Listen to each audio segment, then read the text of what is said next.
Yo,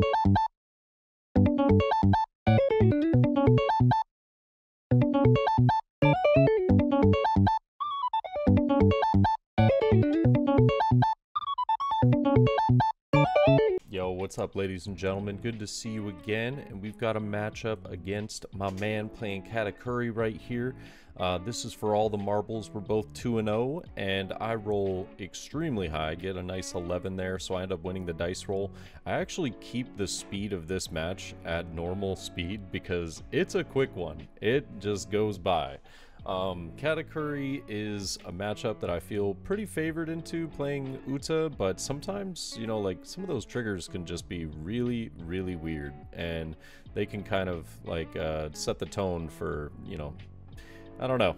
They can set the tone for you having some issues in the mid game, but as long as you're able to see your pieces, it feels pretty comfy. And yeah, we're just gonna get it straight up and started. I'm gonna go ahead and split that deck real fast. But I hope everyone is doing well. I've got a nice, exciting announcement. I will be streaming all of the Treasure Cup tomorrow, so if you guys do want to tune over and say what's up, come and support your boy.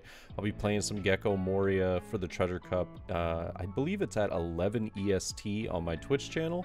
So twitch.tv/TheLuffyTV, and we'll have all the games right there. But I am going to start off passing turn 1 and then going ahead and using the new Genesis to pick up some pieces here. I have some options here. I can pick up Brook just because I know that I have Nami as well as Usopp, but I also have the Uta. The 3-cost Uta is really nice into some of that matchup. Unfortunately, I do show that I'm bottom decking a Sanji, but not a big deal. So I'm just going to go ahead, pick up the Brook here. More than likely just swinging 5. Yeah, so I'm going to swing 5, and then I think I'm just going to play the Usopp out as bait. So if I play the Usopp out, then the following turn I can get the Nami effect off with the Brook play as well. So just putting down Usopp, just seeing if my opponent does have an answer. More than likely not on the even curve at least. So that's nice for us. And a little 5k swing I'll go ahead and take. We pick up another Backlight. Backlight is massive in dealing with some pretty annoying cards, all things considered. I know that him putting down Cracker here is a little awkward for us. Just because I'm going to swing 5, hoping that he counters. He does, so I'm lucky in that regard. I did not want to like kind of put him in the spot that he does get to use Cracker. So now for 4, I can just spend the 1 and get down, or excuse me, pick up another Usopp or maybe an I'm Invincible here. I'm Invincible is always nice to finish out this matchup. I'll just go ahead and pass. I don't want to attack with Usopp. I don't want to give him that bonus plus 1k, the double attack, all that good stuff. So I'm like, yeah, all right. If you want to wait till the following turn, I can use Backlight appropriately. So Nami unfortunately does get KO'd by Gadatsu here, but I'm going to go ahead and take that 7k swing.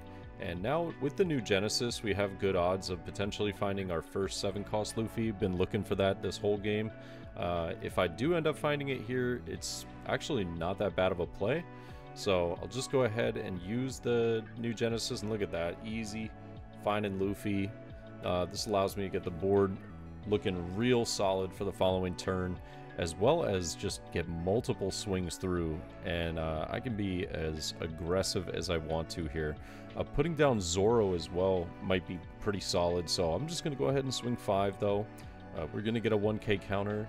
I'm going to go ahead and swing 5 multiple times. Trying to think of which cards, or potentially which characters I don't want to swing with, but I think this turn I just want to be as aggressive as possible. And yeah, get down the 7-cost Luffy. I know that I'm Invincible as well as Backlight's going to be looking real solid for the following turn also. And here comes my good old-fashioned Luffy. Unfortunately, just dropping cards left and right here. I'm just revealing what's in my hand easy. A little unfortunate, but not the biggest of deals. I know that he's more than likely going to want to put down the 7-cost Big Mom this turn. So this is interesting though. If he's swinging 5 with lead, this makes me feel like 100% I'm going to be seeing an 8-cost Katakuri. Like, I don't know, just seeing a 5 with lead makes me feel like I'm either going to see an 8-cost Katakuri or I'm going to see 2 4-cost characters here. So another 5 with Cracker as well. I'm going to go ahead and let this go, and because I knew he was going to swing 6. And now we're going to see the Kiku as well as the Reject coming down to KO my Zoro. I'm not super upset about it. You know, it's unfortunate, but not the worst. I also have plenty of options with both backlights being in hand, as well as, honestly, whatever we can pick up off of leader effect as well. Yeah, so I am going to swing 6 first just to see what happens, and we do pick up another I'm Invincible. So the hand is kind of dead right now, not going to lie. It's looking a little rough, but now I can pressure life very aggressively. I can also use backlight to KO Gidatsu. I don't think that I want to kill Kiku here. I'm really just trying to get my opponent within range of I'm Invincible. So just using Brook as well as Luffy to swing pretty heavy into life, get my opponent maybe down to 1 life this turn if possible. It's going to be pretty solid. So good old-fashioned take from my opponent here. I'm going to go 7 to life as well. We get a 2k and a 1k. Now I can use backlight to go ahead and KO the Gidatsu. I can rest 3 for the I'm Invincible, and restanding my Uta, attaching the other Dawn. I'm going to go ahead and swing 7 yet again. Got him down to 1 life. Still have another I'm Invincible in hand. We got 2 2Ks. We're looking super healthy.